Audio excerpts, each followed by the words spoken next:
ফোনে ছায়া দেখা যায়, কিন্তু মনের ময়না পাখিটাকে বাড়ির উঠানের মধ্যে মাত্র 3.5 হাত মাটির। মানুষ যদি চলাফেরার মধ্যে থাকে তাহলে শিল্পীর গানে কখনো মন বসে না। তো গান আসলে কি বলবো,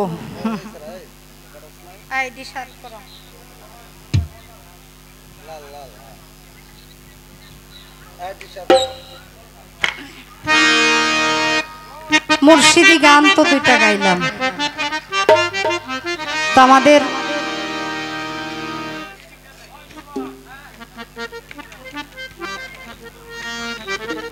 প্রতিটি মানুষের জীবনকে লক্ষ্য করে 2-1টা আলোচনা, 2-1টা গান রাখা কি জরুরি না?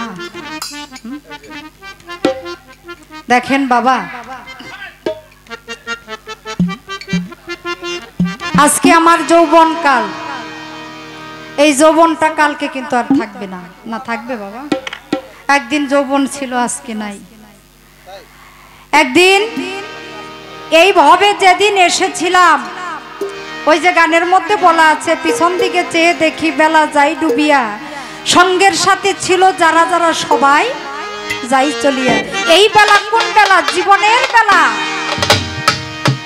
পূর্ব দিক থেকে যখন সূর্য উঠে বাবা, লাল বর্ণ ধারণ করে না, যখন লাল হয়, এই সূর্যের মধ্যে কিন্তু কোনো তাপ থাকে না। যার মধ্যে তাপ থাকে না তার মধ্যে কোনো পাপও থাকে না। এই সূর্যটা আস্তে আস্তে যখন মাথার উপরের দিকে উঠতে থাকে, এইটার মধ্যে তাপের সৃষ্টি হইতে থাকে। এই সূর্যটা মাথার উপরে যখন আসে তখন হলো এই সূর্যের যৌবনকাল। আর এই যৌবনের তাপে আপনাকে আমাকে, গাছপালা, পৃথিবীর যাহা কিছু আছে সব পুরাইয়া জ্বালাইয়া দেয়। আবার যখন এই মাথার উপর থেকে ঢলে পড়ে এই যে বিদায়ের লগ্ন, সূর্যটা আস্তে আস্তে সেই পূর্ব দিক থেকে যেই রংটা, যেই কালারটা নিয়ে উঠেছিল, ওই পশ্চিম প্রান্তে গিয়ে আবার সেই রংটা, সেই কালারটা নিয়েই আবার অস্তমিত হয়। আমরা প্রতিটি মানুষ মাতৃগর্ভ হইতে যেদিন এই পৃথিবীতে পদার্পণ করি, সেই দিন ওই সূর্যের মতো একেবারে নিষ্পাপ ছিলাম। দেখেন, একটা কালো শিশু পৃথিবীতে এসে যার গায়ের রং কালো হবে, মায়ের গর্ভের থেকে যখন জন্ম নেয় তখন কিন্তু সে সুন্দরী থাকে। সুন্দর থাকে না বাবা? হ্যাঁ, সাদা কালো সবাই মায়ের গর্ভের থেকে যখন আসে সুন্দর থাকে। এই পৃথিবীর আলো বাতাসে আইসে আস্তে আস্তে যার যার রঙে রঞ্জিত হয়ে যায়।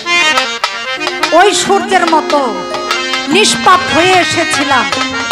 আস্তে আস্তে আস্তে আস্তে যখন আমি যৌবন প্রাপ্ত হইতে থাকি, আমার মধ্যে পাপেরও সৃষ্টি হইতে থাকে। আমার দ্বারাই আমি যখন যৌবনে উপনীত হই, আমার দ্বারাই একজনের ক্ষতি হয়, আমার দ্বারাই একজনের কষ্ট পাই, আমার দ্বারাই একজনের মনের মধ্যে আঘাত পাই, আমার দ্বারাই আমার পিতা মাতা অসন্তুষ্ট থাকে। কিন্তু আমার সেই যৌবনটা কি আর থাকে বাবা? আমি যখন বৃদ্ধ হয়ে যাই, আমার এই দেহ সূর্যটা যখন পূর্ব প্রান্তে ঢলে পশ্চিম প্রান্তে ঢলে যায়, তখন মনে হয় আমি যখন যৌবন প্রাপ্ত ছিলাম তখন আমি কার সাথে কি করেছি। ওই বৃদ্ধ বয়স যখন হয়, আমার সাথে যখন এইগুলি হয়, তখন আমার মনে পড়ে ওই যৌবনের তাপে আমি করে এসেছি। ও বাবা, তাই প্রতিটি মানুষের জীবনেই উজান ভাটি আছে। এই পৃথিবীতে এমন কোনো মানুষ নাই যে বলতে পারবে না আমার জীবনে আমি কোনো কিছু হারাই নাই বাজান। কেউ মা হারিয়েছি, কেউ বাবা হারিয়েছি, কেউ জোরার ভাই হারিয়েছি, কেউ তার যৌবন হারিয়েছি। একটা সময় 10 মাইল জায়গা হাইটা যাইতে পারতেন, এখন আধা মাইল জায়গাও হাইটা যাইতে পারেন না। ইচ্ছা আছে কিন্তু যাইতে পারেন না, কারণ সেই সম্পদটাকে হারিয়ে ফেলেছি। ও বাবা, একটা বৃদ্ধ মানুষ রাস্তা দিয়ে লাঠি ভর করে যায়, লাঠি ভর করে যায়। কিছু বাচ্চা ছেলেরা এসে জিজ্ঞাসা করে, এই মুরব্বী, তুমি কি কিছু হারাইছ? তুমি কি কিছু খুঁজতেছ?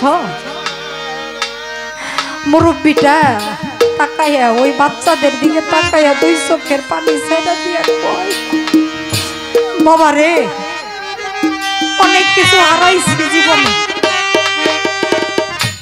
এখন সেইগুলি খুঁজতেছি। কেমন ছিলাম, কেমন হইলাম, মা ছিল, বাবা ছিল, সবাই ছাইরা চলে গেছে। জোরার ভাই ছিল, সঙ্গের সাথী যারা ছিল সবাই ছাইরা চলে গেছে। যৌবনের যারা সঙ্গী ছিল এই বৃদ্ধ বয়সে এসে সবাই ছাইরা চলে গেছে রে। এখন রাস্তা খুঁজতেছি, যে এই রাস্তায় আমি কবে পাড়ি দিয়ে সেই দীনবন্ধুর কাছে চলে যাব। যত তাড়াতাড়ি যাইতে পারবো তত মঙ্গল।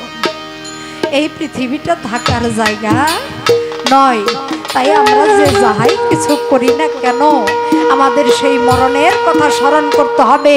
তবে মরণের আগে প্রতিটা মানুষ যেন আমরা আহলে বায়াতের নৌকায় চড়ে বিদায় নিয়ে যাই। আহলে বায়াতের নৌকা বিনে কারোর কোনো মুক্তি নাই।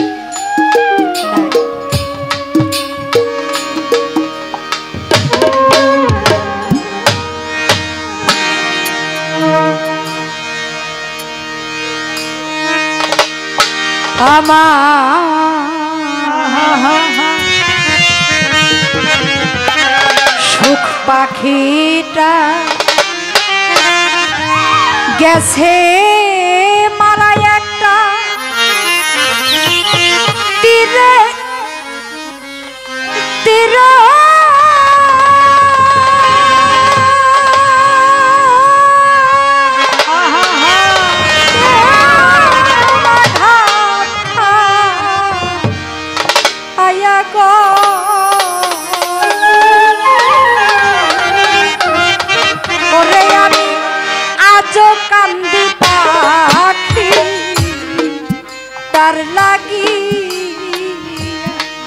আমি আজও কান্দি পাখি তার লাগি। আমার সুখ পাখিটা গেছে মারা একটা তীর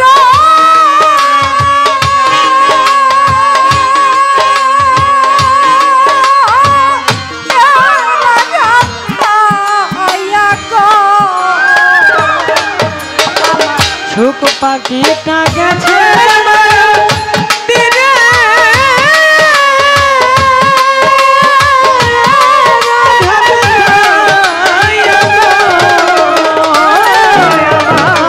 সুখ পাখিটা গেছে মারা একটা তীর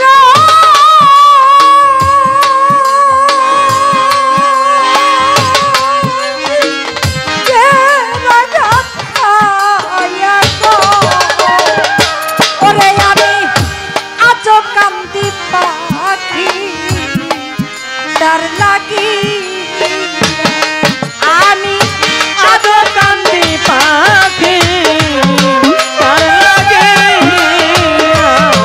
আমি আজও কান্দি পাখি তার লাগে। দুইটা কথা বলবো, শুনবেন? একটা সওদাগর তো বুঝেন, এখন যেমন বিদেশ করতে যায়, আগের দিনে যারা বাণিজ্য করতো তাদের বলা হয়তো সওদাগর। সওদাগর শখ করে একটা পাখি পালে বাড়িতে। আমরা অনেকেই পালি না বাজান, বাড়িতে পাখি টাখি পালি না। এই সওদাগরের বয়স হয়ে গেছে,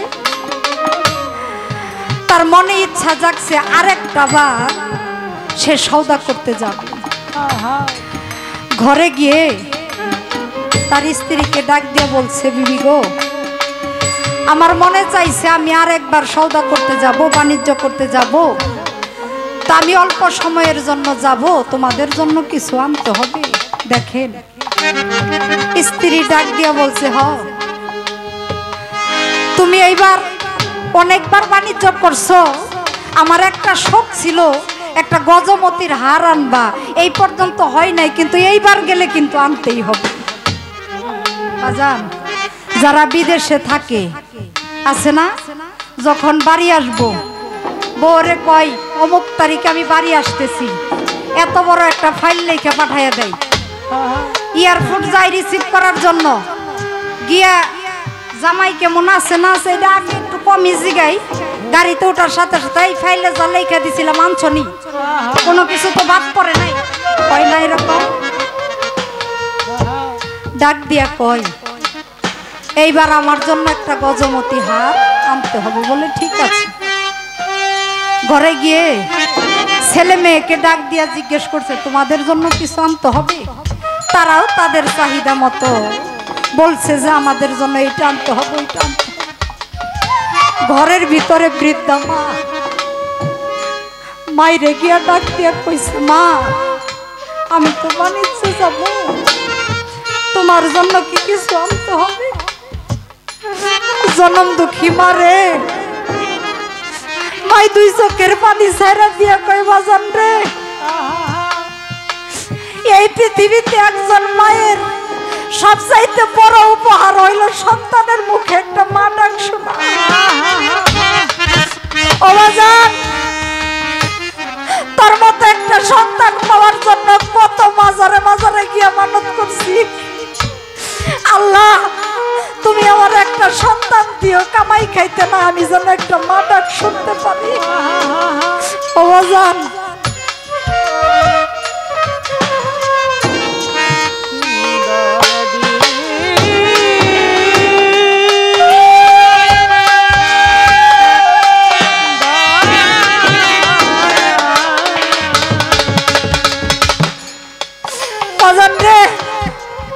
আমি যেন একটা মা ডাক শুনতে পারি রে।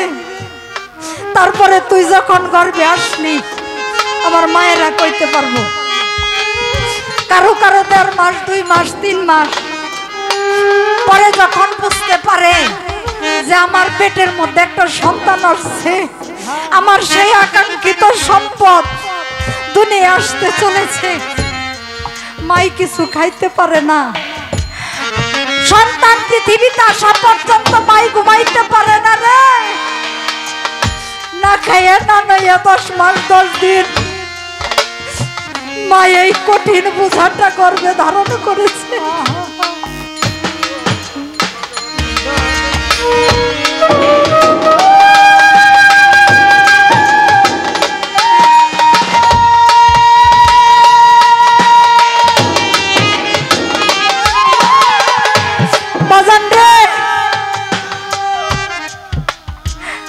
পৃথিবীতে এমন কোন যন্ত্র আবিষ্কার হয় নাই মায়ের প্রসবের বেদনাটা মাইপা কইব যে এত ডিগ্রি বেদনা উঠছে। ও মা বাজান 3 দিন 4 দিন 5 দিন প্রসবের ব্যথা সহ্য করে যখন তোর মুখটা দেখছি রে, আর কোনো দুঃখ থাকে নাই জগতে। ও বাজান তোরে মুখে নিয়ে সব কষ্ট ভুলে গেছি, নিজে না খাইয়া তোরে খাওয়াইছি। আমি ভিজা জায়গায় শুয়ে শীতের দিনে তোরে শুকনো জায়গায় রাখছি। সেই সন্তানের চাইতে দামি উপহার আর কোনো কিছুই হইতে পারে না রে। মার কাছ থেকে বিদায় নিয়ে চলে এসছে, ডাক দিয়ে ময়না পাখিটাকে বলছে ময়না রে তোর জন্য কি কিছু আনতে হবে? ময়না ডাক দিয়ে কয় সওদাগর আমার জন্য কিছু আনতে হবে না, তবে তোমাকে একটু অনুরোধ করি। বলে কি? অনেকদিন হয় তোমার কাছের মধ্যে আমি একা বন্দি আছি। সওদাগর রে আমার একটা সাথী আছে, আমরা একসাথে চলতাম, জোড়াই জোড়াই থাকতাম, খেলতাম, একজন আরেকজনের মনের কথা বলতাম। যেদিন থেকে তোর খাঁচাই বন্দি হয়ে গেছি রে সওদাগর, সেদিন থেকে আমি বড় সাথীহারা হয়ে গেছি। আমি জানি না আমার সাথী কোথায় আছে। সওদাগর রে তুই যদি আমার সাথীর দেখা পাস ডাক দিয়া বলিস আমি তোর খাতায় বন্দি আছি। সওদাগর চলে গেছে, বাণিজ্য শেষ করে আসতেছে, কোনো জায়গায় ওই পাখির সাথী দেখে না। দেখে রাস্তার মধ্যে ওই আকাশের মধ্যে এক ঝাঁক পাখি উড়ে বেড়ায়, ওই ঝাঁকের মধ্যে সমস্ত পাখি জোড়ায় জোড়ায়, কিন্তু ওই পাখিগুলি ছাড়া, ওই ঝাঁকের ছাড়া আলাদা এক জায়গায় দেখে একটা পাখি বড় মন মরা হয়ে কারি আমির উদ্দিন স্যার একটি গানের মধ্যে বলছে, হাতে নিয়ে প্রেম পুতুল মনানন্দে প্রেম খেলায়, যেরমণি বন্ধুর সুখী রজনী সুখে কাটায়। যার বন্ধু ঘরে আছে তার মতো সুখী আর কেউ নাই রে। আর যার সাথী চলে গেছে তার মতো দুঃখী জগতে আর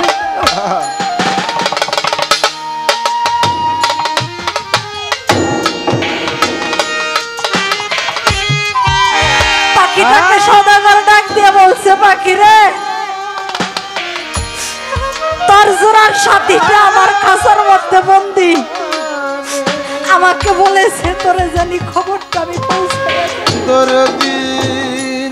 সঙ্গে শোনার সঙ্গে সঙ্গে পাখিটা জমিনের মধ্যে পড়ে তার প্রাণ ত্যাগ করেছে।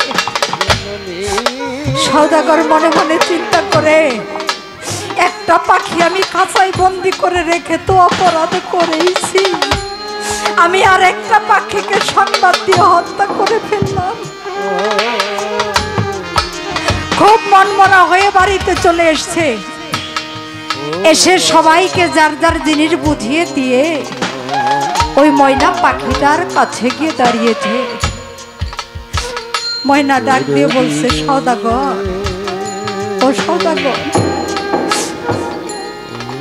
আমি বড় সংবাদ শোনার জন্য অপেক্ষায় বসে আছি, তুমি একটা বার বলো না আমার সাথীটা কেমন আছে। ওদরদি হাজার হাজার মাইলে দূরে যারা বিদেশে থাকে,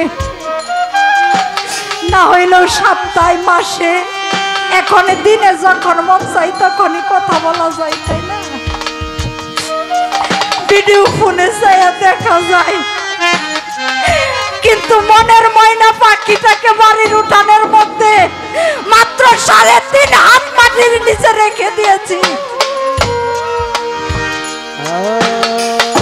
কিন্তু হাজার কষ্ট হাজার ব্যথা একটা বার ডাক দিয়ে বলতে পারি না, একটা বার বলতে পারি না তুমি এসে দেখো।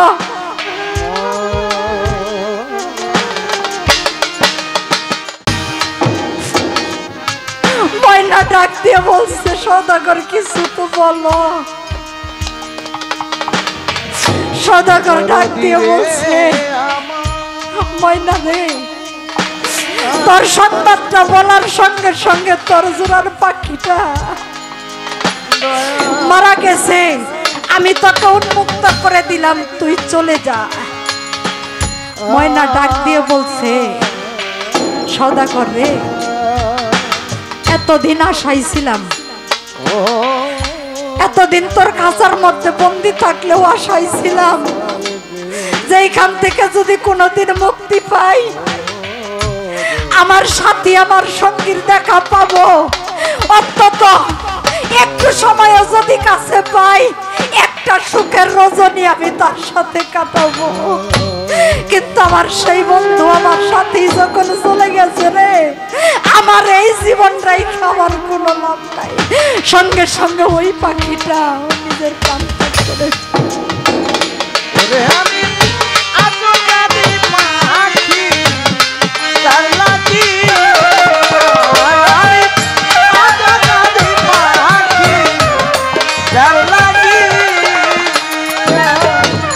কলঙ্কিনী হইলাম সোনা বন্ধু আর লাগি,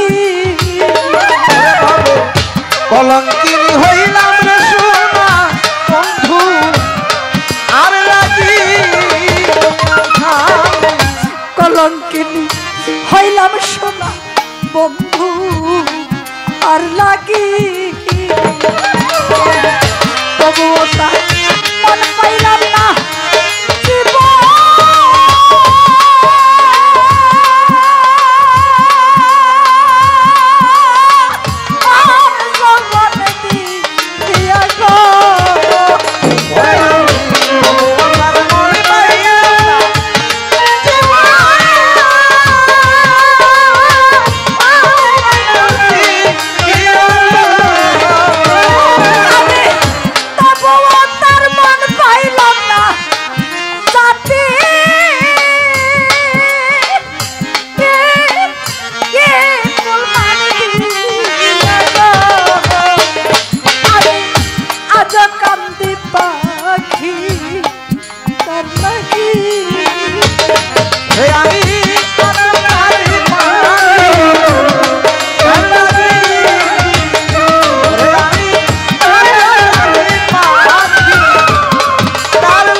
পরদেশিয়া বন্ধু হইলে জানতা চিঠি দি পরদেশিয়া বন্ধু হইলে জানতা চিঠি দি পরদেশিয়া বন্ধু হইলে প্রাণ সখী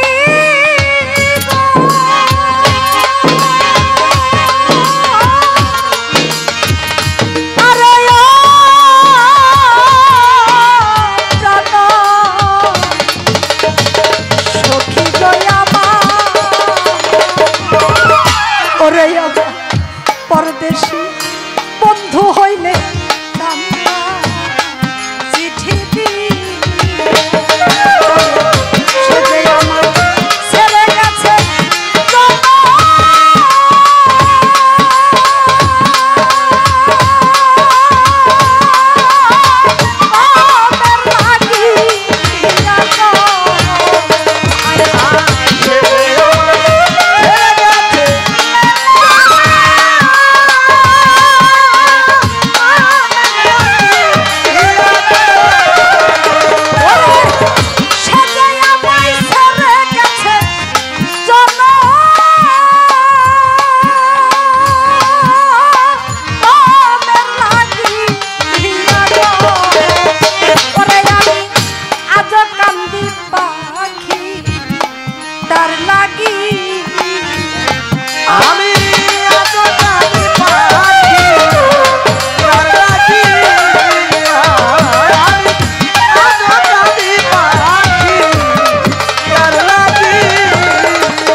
প্রীতি নইল যাব চাপাই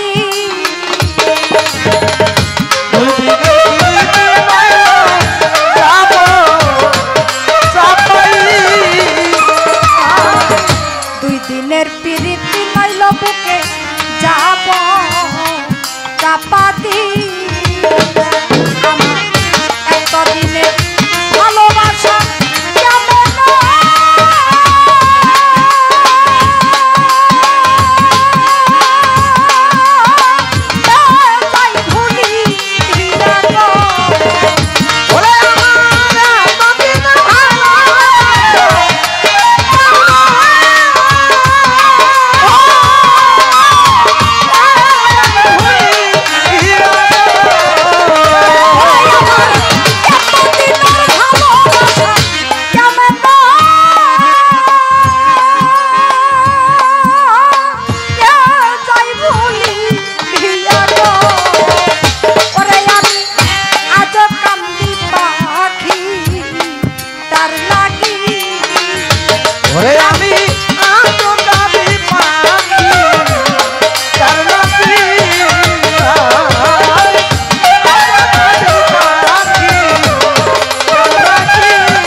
যার লাগি ওরে দেওয়ান কাজল কান্দে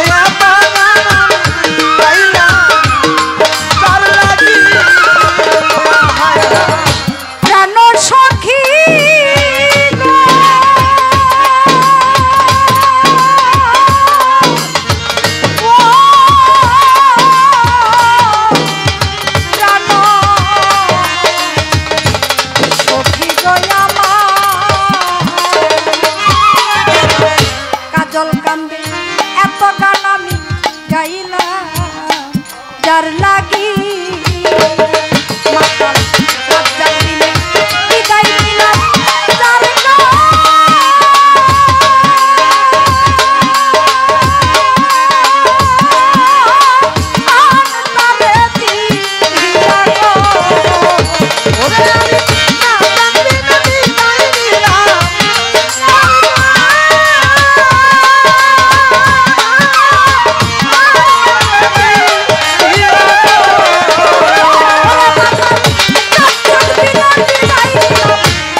ভালো লাগছে অজান,